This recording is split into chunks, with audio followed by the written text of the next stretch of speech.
बड़ी खबर आ रही है, जेपी नड्डा की नई टीम का ऐलान हो गया है। बीजेपी की नई टीम में राम माधव को शामिल नहीं किया गया है। सरोज पांडे को जनरल सेक्रेटरी के ओहदे से हटा दिया गया है। बीजेपी के 12 नायब सदूर का ऐलान किया गया है। तेजस्वी सूर्या को कौमी युवा मोर्चा का चीफ बनाया गया। तो आपकी बड़ी खबर इस वक्त आ रही है, जेपी नड्डा की नई टीम का ऐलान कर दिया गया है। बीजेपी की नई टीम में राम माधव को शामिल नहीं किया गया है। सरोज पांडे को जनरल सेक्रेटरी के ओहदे से हटाया गया है।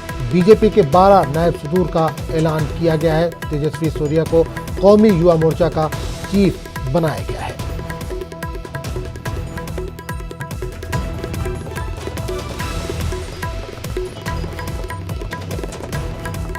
तो इस वक्त की बड़ी खबर आ रही है, बड़ा उलटफेर हुआ है बीजेपी में। जेपी नड्डा की नई टीम का इस दौरान ऐलान हो गया है। बीजेपी की नई टीम में राम माधव को जगह नहीं मिली है। राम माधव को शामिल नहीं किया गया है। सरोज पांडे को जनरल सेक्रेटरी के ओहदे से हटा दिया गया है। बीजेपी के 12 नायब सदूर का ऐलान किया गया है। तेजस्वी सूर्या को कौमी युवा मोर्चा का चीफ बनाया गया है।